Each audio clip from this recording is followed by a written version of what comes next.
Assalamu alaikum, sisters. Friendship in Islam is a profound bond meant to elevate us in faith, character, and purpose. Unfortunately, that's not always the case. Some friendships with Muslim women, rather than being a source of comfort and growth, can become detrimental to your emotional, mental, and spiritual well-being. Here are 6 types of Muslim women that every sister should be cautious of, and how to navigate them through the lens of our beautiful deen. The envious sister. She might offer compliments, but you sense jealousy in her remarks. You notice she's uncomfortable when you achieve something, or she may subtly belittle your accomplishments. So say, for example, you got some great news. You've been accepted to your dream university. Excited, you share it with your close friend, but instead of genuine enthusiasm, she gives you a half-hearted, "Oh, that's nice." You notice she doesn't congratulate you the way your other friends did. Later, she might say something like, "Well, I heard that program is really hard." Her tone suggests doubt, and you start feeling uneasy about your achievement, wondering why she's not more supportive.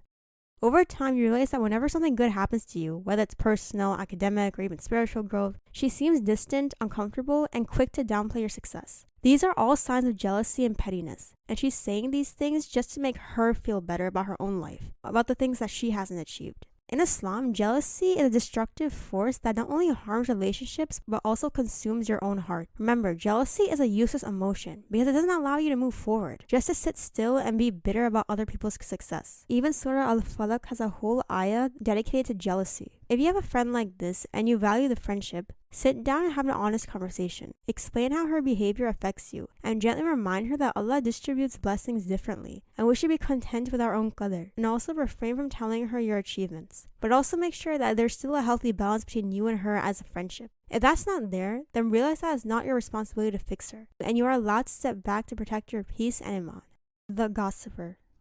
This Muslim sister thrives on sharing others' secrets and indulges in backbiting, inviting you in conversations that bring no benefit, only harm. You didn't ask for this information, but she continues, sharing private details about people's lives.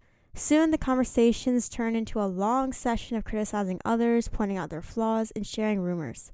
It's like these conversations are meant to make it feel like concern, when really it's just gossip. Allah strongly condemns backbiting, comparing it to eating the flesh of one's dead brother. It is a grave sin that destroys trust and damages souls. Stay away from it even when you're not the one doing the backbiting.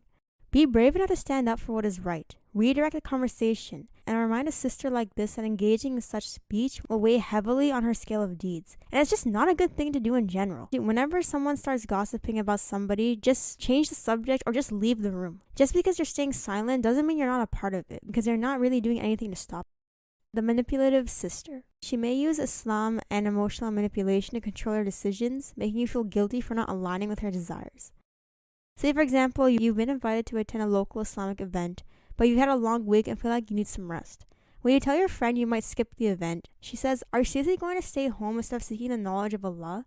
I guess you don't care about your deen as much as I thought." Her comment makes you feel guilty, even though you've been consistent with your deen and managing your own personal worship. She continues, "I'm just trying to help you to become a better Muslim." Islam values sincerity and intention in all relationships. Manipulation corrodes the sincerity and distorts the mutual respect a healthy friendship has. It's vital to have boundaries while keeping Islamic etiquette. To protect your emotional space, remind your friend that in Islam, no one has the right to impose guilt or control over another in matters of personal choice. The self-absorbed sister.